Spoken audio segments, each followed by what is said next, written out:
নমস্কাৰ শ্ৰাৱিকসকল চৰকাৰী কৰ্মচাৰী আৰু পেঞ্চনাৰসকলৰ কাৰণে অত্যন্ত সুখবৰ হয় শ্ৰাৱিকসকল এতিয়াৰ পৰা চৰকাৰী কৰ্মচাৰী আৰু পেঞ্চনাৰসকলে তেওঁলোকে যথেষ্ট পৰিমাণে টকা লাভ কৰিব হয় শ্ৰাৱিকসকল চৰকাৰী কৰ্মচাৰী আৰু পেঞ্চনাৰসকলে তেওঁলোকে যি আপোনাৰ টকা ৰাখিছে নাইবা ৰাখিব সেই টকাৰ ওপৰত আপোনাৰ নতুনকৈ সুদ নিৰ্ধাৰণ কৰা হৈছে আৰু এই সম্বন্ধে আপোনাৰ চৰকাৰৰ ফালৰ পৰা জাননী আকাৰে সেয়া প্ৰকাশ কৰা হৈছে শ্ৰাৱিকসকল এয়া চাওক যাৰ ফলত পোষ্ট অফিচৰ সেভিং একাউণ্টত আপোনালোকে সুদ লাভ কৰিব 4% ঠিক তেনেদৰে আপোনাৰ 1 বছৰৰ কাৰণে টাইম ডিপজিটৰ কাৰণে আপোনালোকে সুদ পাব 6.9% ঠিক তেনেদৰে 2 বছৰৰ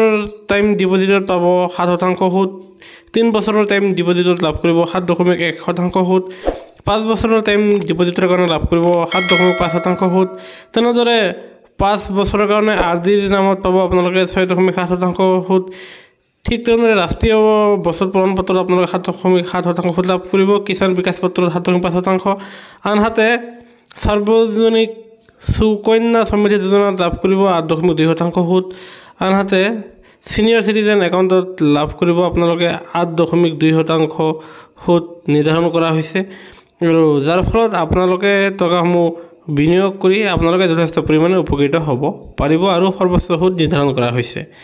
হে গুৰুত্বপূৰ্ণ ভিডিওটো নিশ্চয় লাইক দিব আনহাতে কৰ্মচাৰী আৰু পেঞ্চনাৰসকলৰ সৈতে জড়িত প্ৰতিটো খবৰ তথ্য সকলে সকলো ত্যাগ কৰিবলৈ আমাৰ চেনেলটো ছাবস্ক্ৰাইব কৰিবলৈ নাপাহৰিব ভিডিওটো চাবৰ বাবে ধন্যবাদ সকলোৱে সুস্থ থাকক